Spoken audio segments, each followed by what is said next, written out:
Afton, Wyoming, home of the world's largest Elkhorn Arch, is a small but fairly well-known town for its spot on the highway that leads to Jackson Hole. Its Main Street sports, among other things, a movie house, a variety store, a small bookstore, a cafe, and a bowling alley.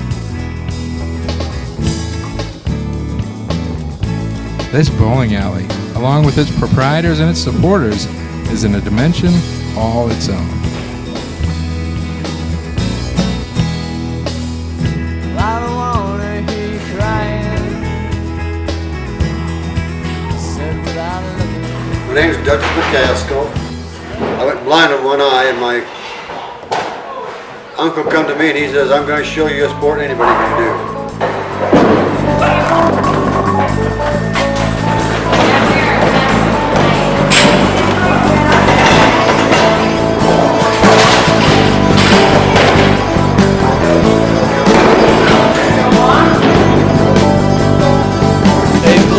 In the saddle, it's watermelon. My parents built the bowling alley upstairs when I was a teenager, and I can't even remember when. It was built downstairs in 1938.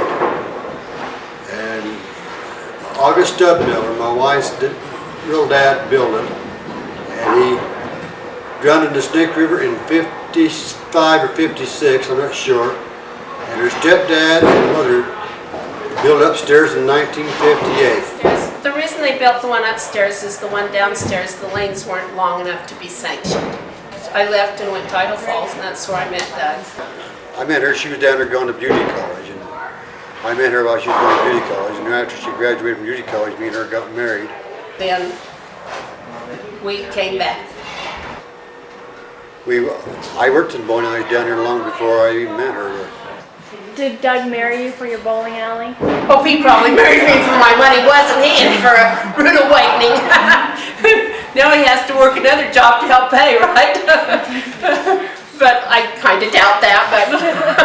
But the same counter is there that was there in 1962 to 66 when I went to high school. Those same lanes. There is a certain charm. It has the late 50s, early 60s coral colored covers on the front of the bowling alley, and the balls still come up roll down the top. They don't go underground like the new lanes have them do. Like I say, it's one of the few small bowling alleys you'll find anymore. I mean, there's been during the late 50s and early 60s they built a lot of them, but there were a lot of them that went broke because people just couldn't support it. There's always the tendency in a society to try to update something and to renew it and make it better. And with the bowling alley, that becomes a moot question. It's stuck between in the limbo of whether it's an antique or whether it's just outdated. 10 years from now, it'll be an antique, but for now, it's just outdated. And the machinery is specific to the man who runs the business, and if he goes, there's a very good chance that the bowling alley would close down. The equipment there is quite old too, and if you notice on my ball, there's a lot of digs, a lot of chunks in it, and it's from his old equipment where I could grab it. 42 years old. It's problematic. I come down and spend 3-4 hours a day down here working on machines, oiling them up, looking for broken parts, trying to keep them really running.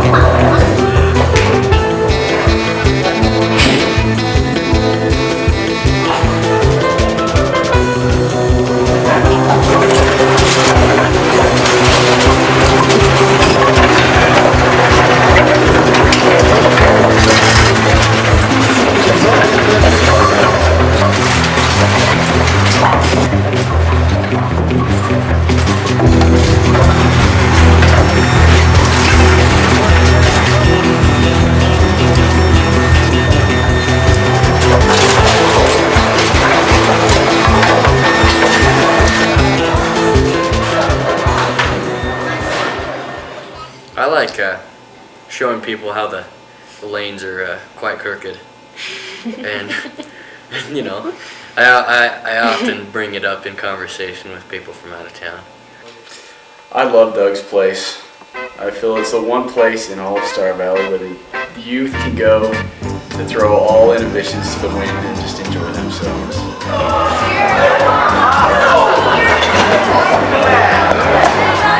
It's a lot of fun because you never know where your ball's gonna go. And if you play with it enough, you can find the groove where the strike zone is and make the ball fall on it every time. Oh, it's little, but yeah, it'll do. I don't know, just like Afton, you know, there's not a lot to do, but bowling is something that has kept me busy and out of trouble. It's either that or the movie. Yeah. It's either that or the movie. It's a good place to hang out, a good place to get your allotment of secondhand smoke. And if that's not there, perhaps people go to find out elsewhere, which could lead to who knows what.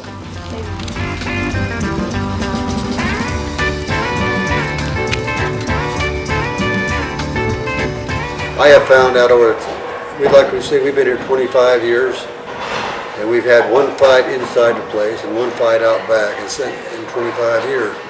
And when they had these other places around town, these other arcade places where a lot of kids would go, they'd have fights every weekend. And to me, to my estimation, one of the reasons why they have done it is because they don't control the language and they don't control the roughhousing. Doug would be a good policeman. Tell me about some things you're not allowed to do at the bowling alley. Oh, breathe, talk, bowl. You know, I don't know. If Doug suspicions anything, then he's on your case pretty good, but I don't know, just mind your P's and Q's. Oh, remember never to wear your shoes past the rail. We don't allow no swear, we don't allow a lot of cussing in this here. I mean, we hear cussing, we're right there. And it helps straighten the kids out. Good place to go in high school with some of my friends to go get in trouble without getting in too much trouble. I remember my friend got kicked out for throwing the ball down before the picker-upper was gone, and Doug threw him out. Because we're pretty mean. Right? I just remember some of the guys just going in there and causing trouble just to get Doug after them. You know, just go down and play pool and they'd take their shirts off. And Doug would just have a sixth sense about knowing something was going on down there and come down. Hey, you guys get your shirts on, you know. They would just think it was the funniest thing in the world because they got him mad and just do anything just to get a little rise out of him. We used to have all kinds of fun tricks when we'd bowl. We'd start to bowl and then let go on the backswing and it'd roll backwards and we looked like surprised, like it got away from us. Kids there who kind of get out of line are actually treated quite roughly. They get yelled at pretty good. And but he has his own way of maintaining a sense of order and decorum so that he can protect the establishment he's in. And even though he's quite gruff with the kids, they pick up real fast on what the rules are, and they're willing to accept that. Kids need a place to go.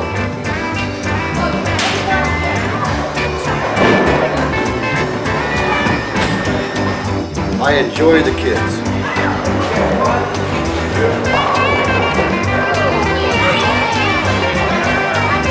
Actually, it's the junior leagues. I have to tell you, I like the junior leagues. A lot of kids, when they come back to town, they come in and visit both schools, and it makes me feel good to know that they think enough of us to do that. I think he likes kids because he has a lot of leagues that are little kids. So I think he likes their company. If I were to describe Doug, I would describe him as an interesting feller, a man who loves bowling, is a lot better than I am. Honestly, Doug scares me. Doug's an old guy that sits behind the counter and takes your money, gives you your shoes, and he watches you, and he watches over your back as you play, just to make sure that you don't try to see how far you can throw the ball down the lane before it touches. And when you go to leave, he takes the shoes and sprays Lysol in them and puts them back down on the thing. I say this again, I don't know how old he is, but he's a cute old man. Kind of funny, even though he doesn't mean to be. You know, one of those kind of people.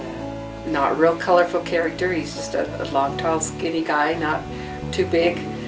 He smokes and swears, but he's a good bowler, and he's loved it. My average here is about 175. I've had, now in Idaho Falls, before I moved up here, it was about 194. What do you think he would do if he didn't have a bowling alley? Like I said, I worked in bowling alleys in Idaho Falls this year. I would probably still be working in bowling alleys in Idaho Falls.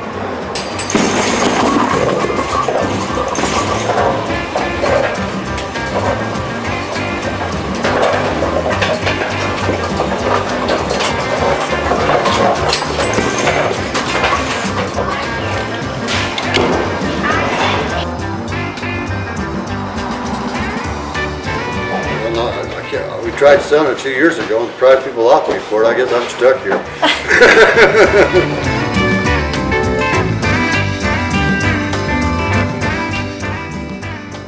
What comes to my head when I think of Doug's Bowling Alley? Buy 12 hamburgers and get the 13th free.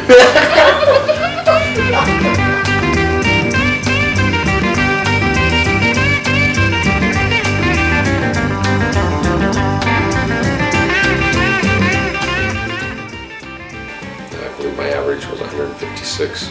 I'd say like 80. 92. About 147. 140 to 150 is my average. Oh, but I'm probably 80s or 90s, somewhere there. 80.